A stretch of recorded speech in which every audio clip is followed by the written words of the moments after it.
इस दुनिया में ना कोई ज्ञानी है ना कोई मूर्ख है। कब परमात्मा किससे क्या करा लेता है। बोले भी हस महेश तब ज्ञानी मूढ़ न को। किसी बात का अहंकार मत करना, क्योंकि ज्ञान से मुक्ति होती है, लेकिन ज्ञान का अहंकार बंधन का कारण बन जाता है।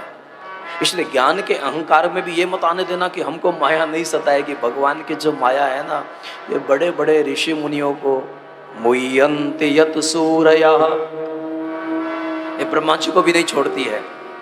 माया से बचना चाहते उसका एक ही उपाय है, भगवान की शरणागति को स्वीकार करो। वरना नारद जी ने श्राप दिया, पार्वती चकित हो गई है और पूछ लिया, प्रभु कारण कवन श्राप मुनि दीना।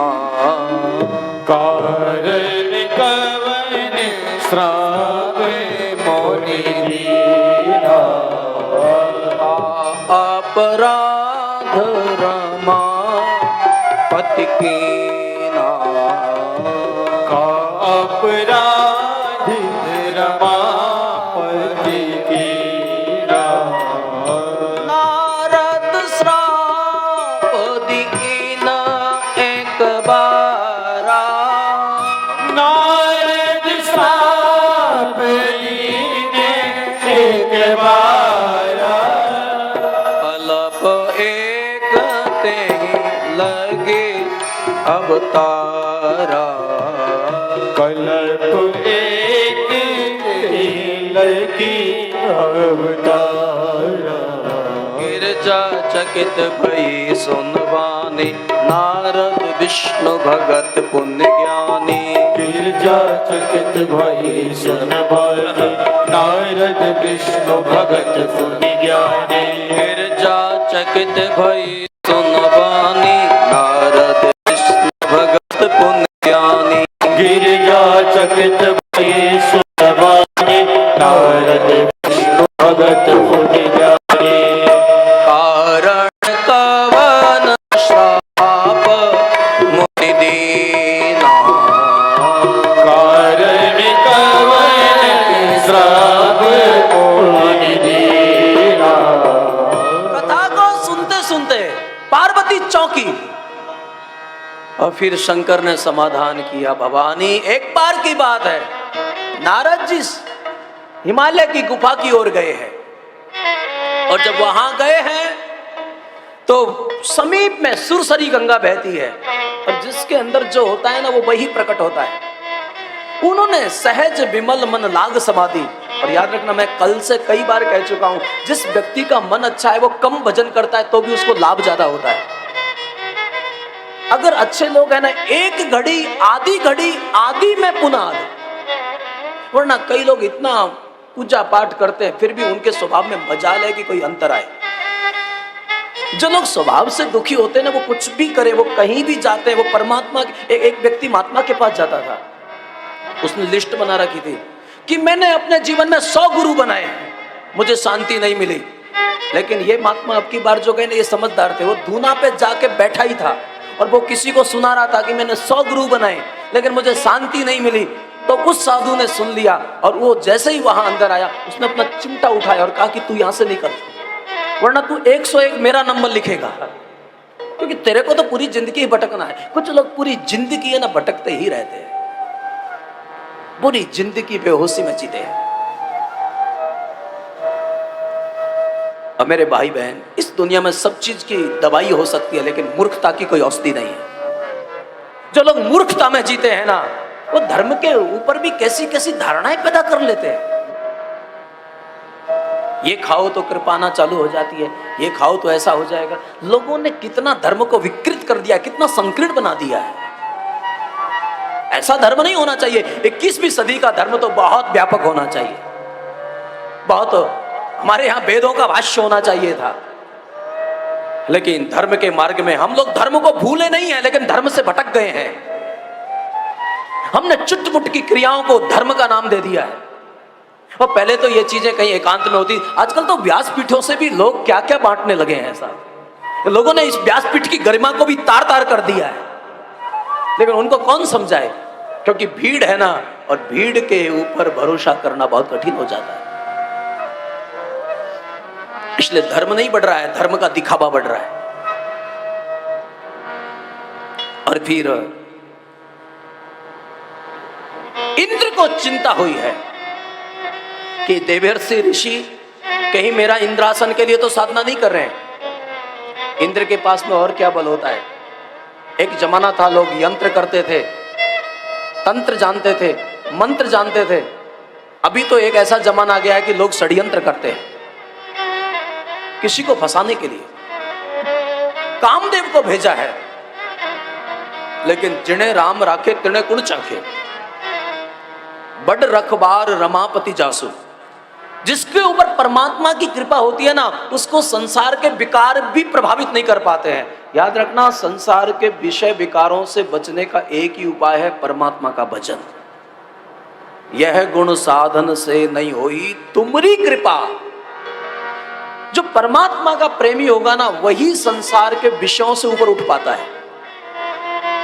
वरना बिल्ली को कितना भी समझाओ कि बेटी एकादशी का महात्म बहुत होता है, उस दिन चूहा नहीं मारोगे तो बहुत पुण्य मिलेगा, लेकिन बिल्ली अपनी गर्दन भी हिलाती है, बात को स्वीकार भी करती है, लेकिन जैसे ही सामने चूहा आता है तो वो भूल जाती है कि आज एकादशी है।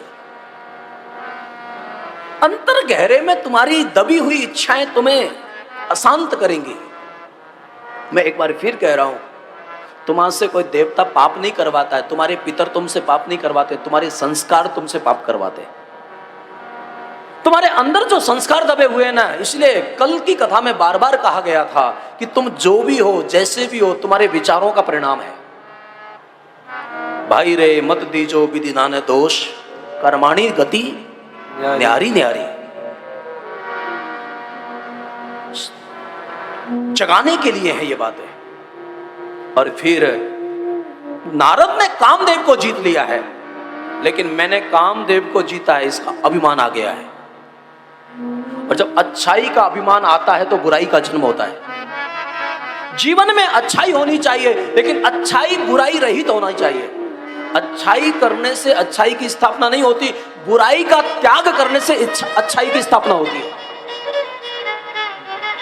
और फिर देवर्षि नारद शंकर के पास पहुंचे हैं।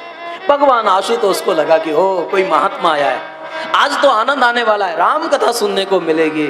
लेकिन जब बुद्धि विपरीत हो जाती है तो रे की जगह माँ बोलते हैं और माँ की जगह रे बोलते हैं, इसलिए राम कथा नहीं, मार चरित्र नारद सब भागे। वो काम कथा सुनाने लगे। शंकर भगवान को लगा कि महात्मा के मुख से राम कथा अच्छी लगती है। याद रखना, हर व्यक्ति को परमात्मा ने कोई ना कोई सेवा सौंपी है, किसके मुख से क्या अच्छा लगता है। लेकिन ये काम कथा कहने लगे हैं। फिर कोई भी वक्ता जब कथा गाता है और किसी श्रेष्ठ को सुनाता है तो मन में उसके में भाव होता है कि जरा इसको पूछूं कि कथा कैसी लगी। तो देवर्षि नारद ने जब शंकर भगवान को पूछा कि आपको कथा कैसी लगी, तो शंकर भगवान ने हाथ जोड़ के कहा कि नारद जी, ये कथा आपने मुझे तो सुना दी, लेकिन आगे किसी को मत सुनाना। और भगवान विष्णु तो अगर पूछे तो भी मत सुनाना। शंभुदीन उपदेश हित, शंकर ने उसके हित में बोला, लेकिन नहीं नारद ही भरद्वाज कौतुक सुनहु हरीशा।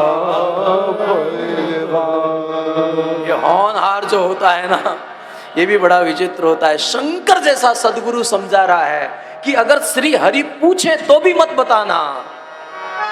लेकिन नारद को याद रखना मेरे भाई, अहंकारी व्यक्ति को अच्छी बात भी अच्छी नहीं लगती है। जो ज्यादा बीमार होता है ना, उसको मीठी चीज भी मीठी नहीं लगती है। जिसका अहंकार ज्यादा होता है ना, उसको ज्ञान की बातों से भी घृणा हो जाती है। जाओ जाओ, बहुत ऐसे मिलते हैं महात्मा लोग, जिसको देखो वही ज्ञान देता रहता है। आजकल काम भी क्या बचा है लोगों के पास।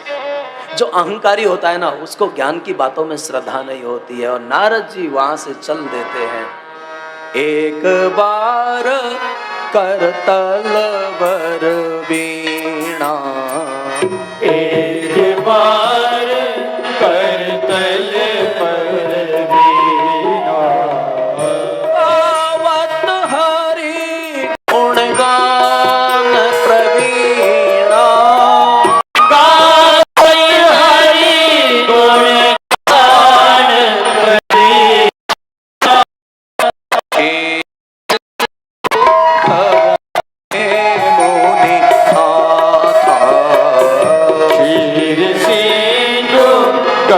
मुनि मुनिनाथ। हाथ में वीणा लेकर श्री हरि तक पहुंचे। श्री हरि ने जब देखा, ओह नारद पधारिए पधारिए, आइए। श्री ने हरि ने बहुत आनंद पूर्वक उसका सम्मान किया और नारद मस्ती होकर बीना बजाने लगे। स्वयं भगवान मेरा सम्मान कर रहे हैं। नारद बहुत प्रसन्न हो गए। स्वर से सुनाऊं, सरगम से सुनाऊं, नए ढंग से सुनाऊं सबको महिमा राम नाम की, महिमा राम नाम की। स्वर से सुनाओ, सरगम से सुनाओ, नए ढंग से सुनाओ सबको महिमा राम नाम की, महिमा राम नाम की।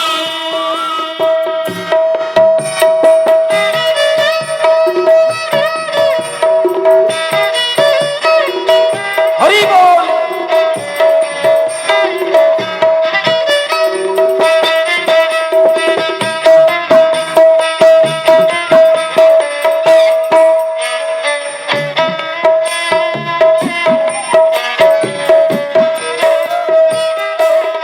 मेरे भाई बहन, प्रकृति 8 प्रकार की होती है। प्रकृति का सबसे स्थूल कार्य पृथ्वी होती है और प्रकृति का सबसे सूक्ष्म कारण जो होता है वो अहंकार होता है। जब अष्टधा प्रकृति में अहंकार निवृत्त हो जाता है तो कभी कभी मुझे ऐसा लगता है और कहने को जी चाहता है कि परमात्मा की प्राप्ति नहीं होती है, अहंकार की निवृत्ति हो जाना ही परमात्मा की प्राप्ति है। अहंकार जब मिट जाता है ना तो वो जो शेष है वो परमात्मा है। वो जो शेष है वो विशेष है। इसलिए तो भागवत ने कहा है, यो वशिष्येत सोष्म हम, जो अंत में बचेगा वो मैं हूं।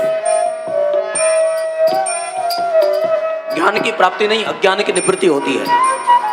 ज्ञान नित्य है, परमात्मा नित्य है, ईश्वर नित्य है। हमारा अहंकार जब मिट जाता है आनंद आ जाता है जीवन में। विष्णु भगवान में सम्मान किया है और नारद जी को हाथ जोड़ के पूछा कि बहुत दिनों में पधारे, कहां चले गए थे? उन्होंने कहा क्या बताऊं, सारे वृतांत को सुनाया, मैंने काम को जीत लिया है। भगवान ने कहा कि आपके स्मरण करने से काम की निवृत्ति हो जाती है। तब वो नारद जी के मन में अहंकार तो था ही, ये सामर्थ्य पहले तो भगवान में थी, अब मेरे नाम में भी आ गई है। और जब भगवान समझ गए कि मुनि के अंदर अहंकार बढ़ रहा है, जब अभिमान होता है वह भगवान नहीं होते हैं, मुनि का अहित होगा, इसके लिए मुझे इस अहंकार को मिटाना चाहिए। अहंकार को मिटाने के लिए, इसलिए तो परमात्मा, कभी कभी जीव अहंकार करने लगता है ना कि मैं ऐसा कर देता हूं, मैं वैसा कर देता हूं। एक चूहा था और चूहे के पीछे एक बिलाड़ी भाग रही थी, तो साधु ने देखा और उसको देखकर कहा कि तू बिलाड़ी बन जा। वो बिल्ली बन गया। उसके पीछे कुत्ता भाग रहा था, फिर उसको कुत्ता बनाया। उसके पीछे सियार भाग रहा था, उसको वो बनाया। बाघ भाग रहा था, उसको वो बनाया। कहते कहते उसको सिंह बना दिया। लेकिन फिर इंसान उसको लगा कि अब तो मैं सिंह बन गया हूं, अब मुझे किसी की चिंता नहीं है, अब मुझे किसी का कोई भय भी नहीं है। और उसने सोचा कि और तो मेरा कोई कुछ नहीं बिगाड़ सकता, लेकिन ये महात्मा मुझे क्षति ना पहुंचाए, तो इसलिए जब वो उसको खाने के लिए दौड़ा तब महात्मा ने पानी लेके कहा कि तू मूसक बन जा। इंसान को कभी कभी अहंकार हो जाता है कि अने हूं करूं छू, ये मैं कर रहा हूं। तो परमात्मा दुख भी इसीलिए देते हैं हमारी जिंदगी में कि उससे हमारे सामर्थ्य का पता चल जाए कि हमारे हाथ में क्या है। कोरोना ने बहुत सिखा दिया दुनिया को, वरना तो लोग ये समझने लगे थे कि सब कुछ हमारे हाथ में है। सारी ट्रेन और सारे प्लेन एक जगह स्थिर हो गए। इसलिए हमको चाहिए कि परमात्मा जो सर्वसमर्थ है उसके हम सामर्थ्य में भरोसा करें। इन कथाओं में कई कई घंटे आपको यही संदेश दिया जाता है कि सर्वशक्तिमान की उस शक्ति में हम भरोसा करें। उसको हम जो भी नाम बोले, उसको जो भी रूप माने, लेकिन सर्वशक्तिमान जो परमात्मा है उसके प्रति हमारी आस्था होनी चाहिए। और फिर देवऋषि नारद और भगवान का संवाद। भगवान ने ऐसी लीला की है, एक 400 योजन का एक नगर बनाया। नगर का नाम है श्रीनगर। वहां के राजा हैं शील निधि, उसकी एक बेटी है, उसका नाम मोहनी। वो स्वयंवर करने जा रहे हैं। अगणित भूपाल आए हुए हैं। सभी राजा अपनी अपनी अस्मिता को लेकर वहां पधारे हैं। मुनि को आया हुआ देखकर उसने उसको हाथ दिखाया। महाराज, मेरी बेटी का हस्तरेखा देखो। और मेरे भाई बहन, मैं कई बार कहता हूं कि ज्योतिष जो है ना, हमारे शास्त्रों का चक्षु है। लेकिन कभी कभी लोग है ना, ज्योतिष के चलते लोगों को मानसिक रोगी भी बना देते हैं। बगैर कारण उसके जीवन में है ना डरा देते हैं उसको। इसलिए पूजा में भाव होना चाहिए, पूजा में भय नहीं होना चाहिए। जो हमको भयभीत करे वो धर्म नहीं हो सकता। जो हमको भय से भाव तक ले जाए वो धर्म होता है। तो धर्म के नाम पर डरना नहीं है। लोग छोटी छोटी बातों में कितने लोग मुझे डरा देते हैं। साहब, आप अगर ये नहीं पहनोगे तो आपका काम नहीं चलेगा, आप ये नहीं करोगे तो ऐसा नहीं होगा। होता होगा कोई विज्ञान, मैं उसको प्रणाम करता हूं क्योंकि वो मेरे अधिकार क्षेत्र में नहीं है। लेकिन याद रखना, साधना करने वाले को भयभीत नहीं होना चाहिए, भाव में जीना चाहिए। क्योंकि जिसको भी प्राप्ति हुई है ना, भय से नहीं भाव से हुई है। देवऋषि नारद ने हस्तरेखा देखी और फिर उसमें लिखा था कि जो अजर अमर गुण निधि होगा वो इसका पति होगा। लेकिन आप सब जानते हैं, जब मन में विषयों का चिंतन होता है, ये जो भगवान की माया है ना, ये दिखती नहीं है, फिर भी ऐसा प्रभाव पड़ता है कि नारद जैसे। और मेरे भाई बहन, इन कथाओं को मैं विस्तार से इसलिए कह रहा हूँ कि हम नारद नहीं हो सकते, लेकिन हमारा मन नारद हो सकता है। कहीं ऐसा ना हो कि हमारा मन नारद बन जाए। और नारद के इस चरित्र से हमें प्रेरणा लेनी चाहिए। अब फिर मन में ऐसा विचार आया, होता कुछ है और दिखता कुछ है। और यही भगवान की माया है, सत्य को असत्य दिखा देती है और असत्य को सत्य दिखा देती है। संसार की कोई सत्ता नहीं है, लेकिन फिर भी हमको इस पर संदेह नहीं होता है। परमात्मा पर हमें संदेह होता है। ये भगवान की माया का काम है। बाकी देखा जाए तो परमात्मा सत्य है, ईश्वर सत्य है। सत्य ही शिव है, शिव ही सुंदर है। सत्यम शिवम सुंदरम। लेकिन इंसान भगवान की माया के चलते ऐसा भ्रमित हो जाता है। और नारद जी को लगा कि इससे अगर मेरा विवाह हो जाएगा तो मैं अजर अमर हो जाऊंगा।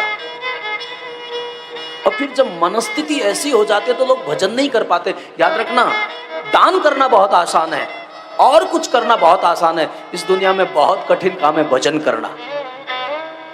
क्योंकि भजन करने के लिए जो पात्रता चाहिए ना, जैसे ही हाथ में माला लेके बैठोगे वैसे ही मन भाग जाएगा, क्योंकि तुम्हारी पात्रता नहीं है। उस अवस्था में जब भजन नहीं होता है तो देवऋषि नारद ने स्वयं, गोस्वामी जी ने रामायण में लिखा है, जप तप कछु ना होए ते ही काला, जब तप कछु ना होए ते ही काला,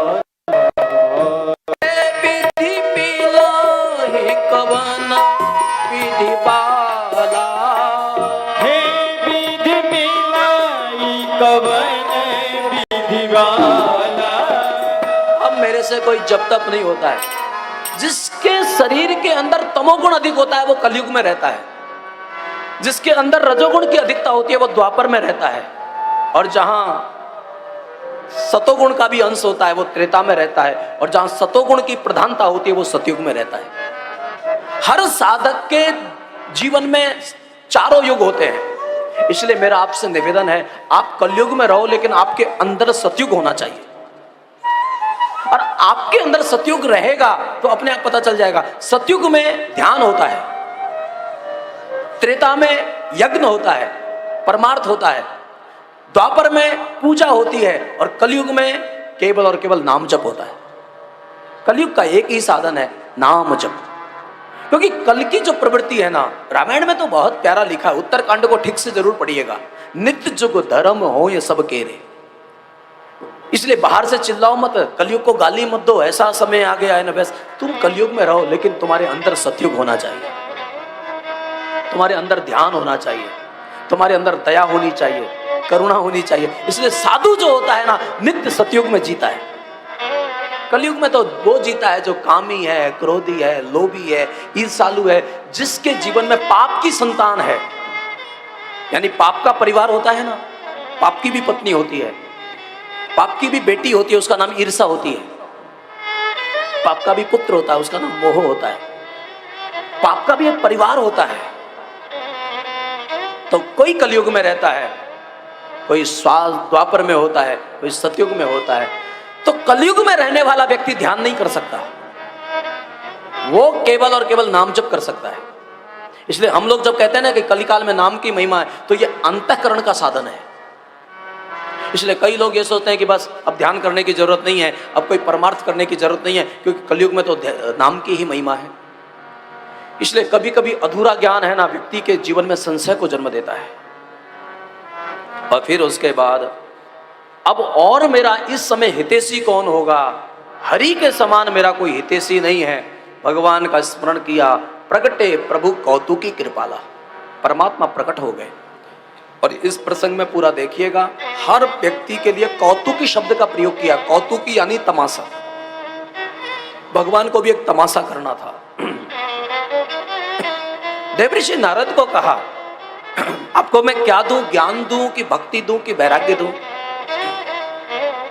देवऋषि नारद ने कहा, प्रभु मुझे ना ज्ञान चाहिए ना भक्ति चाहिए, मुझे आपका रूप दे दो। और याद रखना, कोई साधु जीवन में जीता है और फिर परमात्मा से ज्ञान भक्ति ना मांगकर और अगर कोई लौकिक वस्तु मांगने लगता है तो समझ लेना कि भगवान की माया उसको सता रही है। साधु का तो एक ही उपाय है कि वो तो जब भी मांगता है, वैष्णव जन तो मुक्ति ना मांगे, मांगे जन्म जन्म अवतार रे। वो तो बार बार परमात्मा की भक्ति मांगेगा,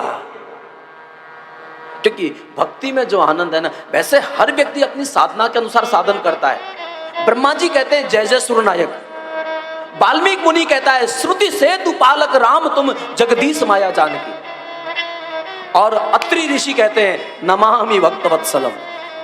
लेकिन जो अत्रि की अवस्था है रामचरितमानस में, वो त्रिगुणातीत है, जो तीनों गुणों से अतीत हो गया है। ये साधना की बहुत ऊंची अवस्था है, जिसको गीता जी के 14वें अध्याय में कहा गया है निश्रय गुण ने भवार्जुना।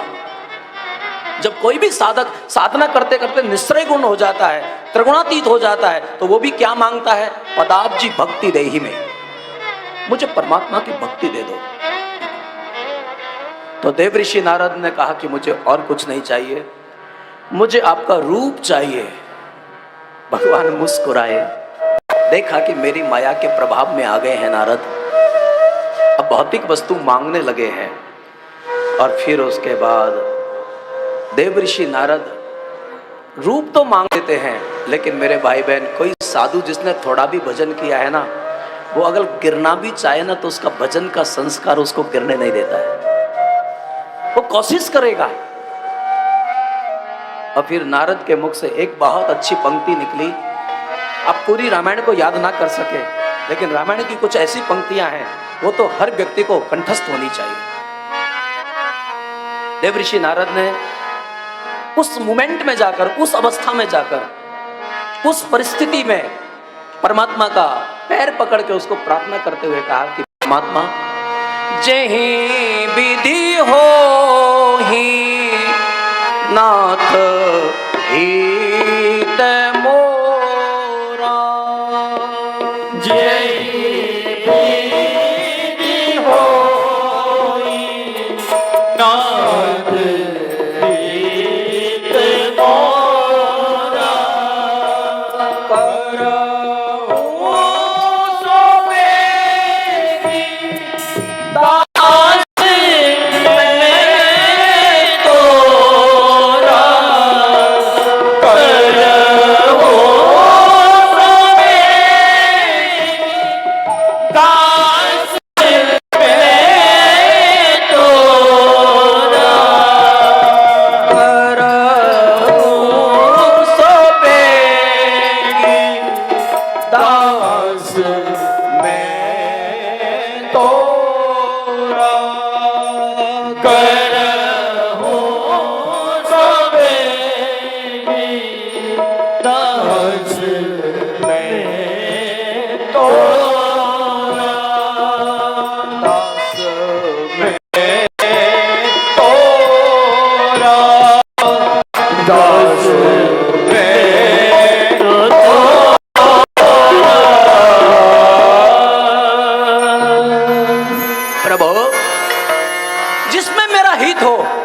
संसारी लोग हैं, हम कभी कभी लाभ को हानि समझ लेते हैं और हानि को लाभ समझ बैठते हैं। प्रभु जिसमें मेरा हित हो वो तुमसे ज्यादा कोई नहीं जानता है, आप वही करिएगा।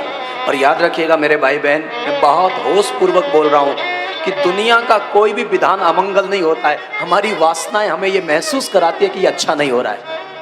जिस व्यक्ति की सारी वासनाएं मिट जाती है ना, उसके जीवन में कभी अमंगल नहीं होता, उसके जीवन में जो भी होता है वही मंगल होता है। इसलिए राम जो है वो मंगल भवन है, अमंगलहारी है।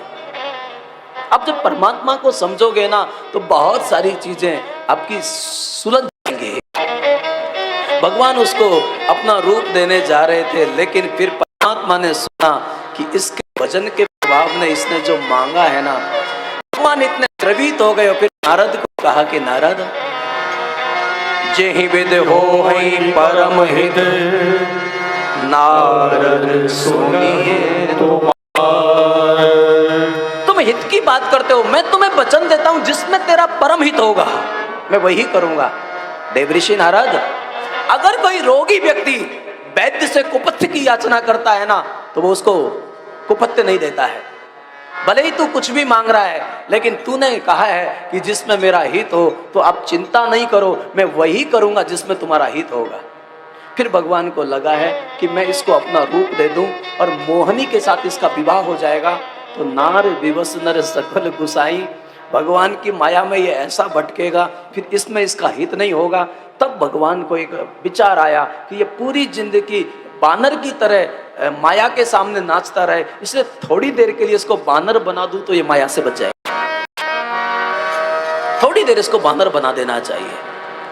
और फिर तो परमात्मा ने जो उसको रूप दिया है, वह रुद्रगण सब समझ गए हैं और बस सभा में पहुंचे हैं। बरमाला लेकर मोहिनी निकली है। मेरे भाई बहन, ये चंचल मन है ना हमारा, याद रखना, मैं पुनः पुनः कहता हूं कि जो चंचल मन है वही संसार है और जो शुद्ध मन है वही परमात्मा है। जिस दिन मन शुद्ध हो जाएगा ना, अपने आप पता चल जाएगा कि संसार किसको कहते हैं।